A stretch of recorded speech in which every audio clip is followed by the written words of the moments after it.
Well, good afternoon. My name is Paul, and I am one of the owners of the Bluebird Summit Tree Farm. And again, we're going ahead and putting out some of these videos in an effort to give you an idea what it takes for us to be successful and hopefully for you to be successful. So please like the video and share it if you can. Now, to give you an idea of the things we're going to tackle today simply has directly to do with our 3038 John Deere tractor. Now, we've had this for a few years. It's a fantastic tractor. Highly recommend this. It's been very good for us.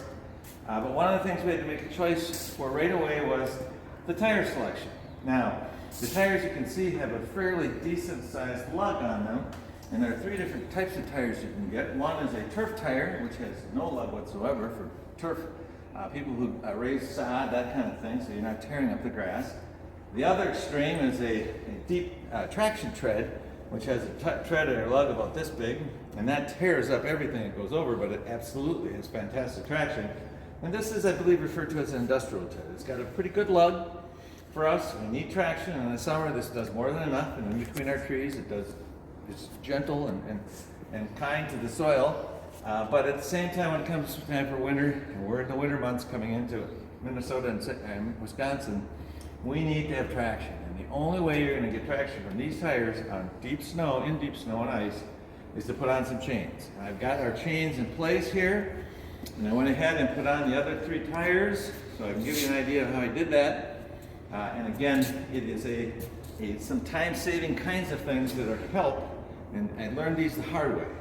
But first of all, again, making sure that your tire pressure is up to speed. You've got all the air in there that you need. And again, because once these chains come on, you don't want to be taking them on and off again. Now, the chains themselves, the back chains are fairly heavy, and you can see I've got this one laid out carefully. And again, the trick is to get this thing flopped on and hooked in a reasonable amount of time with a reasonable amount of effort. Now, I've done these in the front here, and what you have to do is these chains, these are called cross chains right here. And this is the perimeter chain that goes around the circle, but you can see they're hooked here. These hooks right here have got to be facing out, because you don't want that hook digging into the tire. So that makes sense, and to the degree as possible, you want these chains to be in the lugs, so they don't flop around as much. Once they're on, we're going to go ahead and put on these tension binders, bungee cords, to make sure that the chains are tight. But the chains by themselves, once they're adjusted and properly installed, should be as tight as they need to be, and you should never see much loosening going on. Now, the way I accomplished that with ours is that when they came, they had more than enough links on the end of the chain. So you can see there's hooks on that end. So I'm going to be rolling this thing. I've got it set backwards, or upside down, so to speak. And I'm going to go ahead and flop this onto the tractor tire. And I've got to have that correctly positioned so that I can do it from this side. Now, there's 12 cross chains. So if I count up 6, that puts me right here in the middle. 6 on this side, 6 on that side. So I'm roughly in the middle. And as I drape this thing over the tire, that should give me the appropriate positioning so that I can reach in, hook. This lever hook will be on the outside. This simple hook will be on the inside. And what I've done is I've measured through a series of experimentation and measuring. I've got the appropriate number of links. And when they come initially, they've got extra links, which just end up getting in the way. So what I've done is take a bolt cutter, measured it off, gotten the correct number of links, and then clipped it to that length. So now when I put it in place, and if you look here, you can see there's only like 2 links that are extra. I've zip tied those tight, and again, they're nice and snug, because if this thing is flopping around, that's what gets caught on sticks or tie rods or who knows what else, so you don't want that to happen. The best way to do that is to get it to the right length, make sure it's tight, and again, the bungee cords are just a safety precaution. So now from here, what I'm going to do, I'm going to roll this thing up and start moving it around so that I can get it in place and in position to make the hook. So again, when I hook this up, I'll go ahead and put this thing on.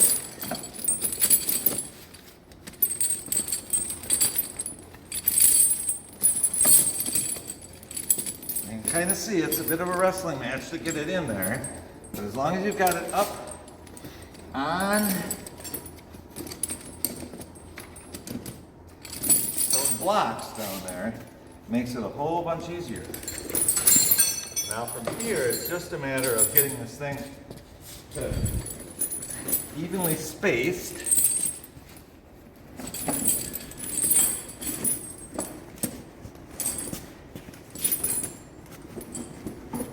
And it's just a matter of time to go ahead and shake this out. You'd like these chains to be in these lugs, the valley of these lugs, if you can.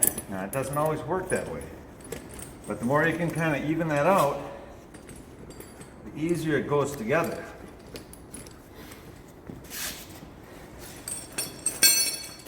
Down here.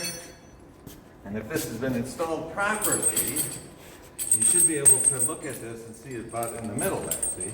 So now, if it isn't, then I just reposition it. So because I've got it up on those blocks, I can go ahead and reach in here.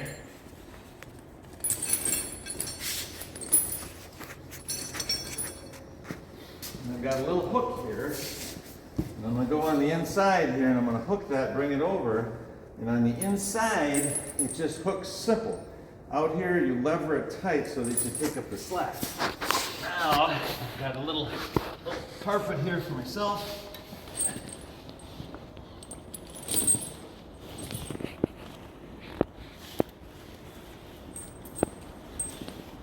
Reach over and grab that link.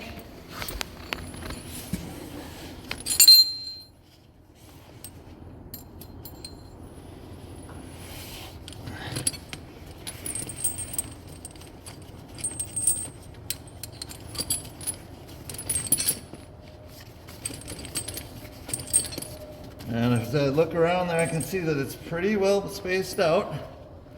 I've got my link connected there. And now it's a matter of coming on the outside.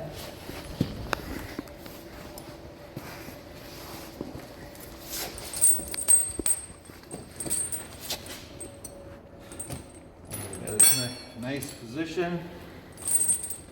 And I've given myself a couple extra lengths here. It used to be this thing was about 3 more lengths long, which was way too long for this particular tire. Now, and if I put this in the second one,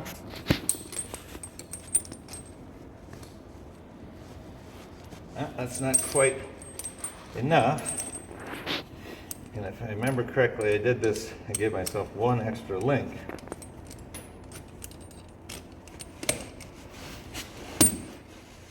And there it is. Now from here, I always like to take a locking pliers and just pop that in, and that's it. Now, I'm going to take a zip tie, and I'm going to zip tie this one single link to the other one so that it's not flopping around.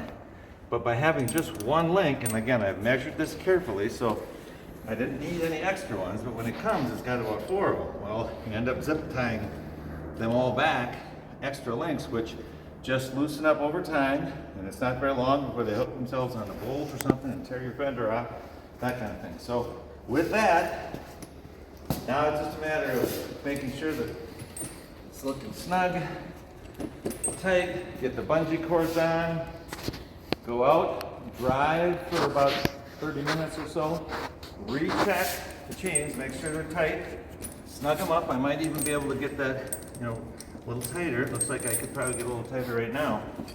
But that's the best route that I've achieved or come across that allows you to get this done in a manageable amount of time and not end up getting hurt, okay? Be sure and use this as a guide. Again, follow the directions. Every set of chains comes with the directions. Follow them closely, and your manufacturer in particular. But I know these simple things, these extra things were very helpful for me. So good luck.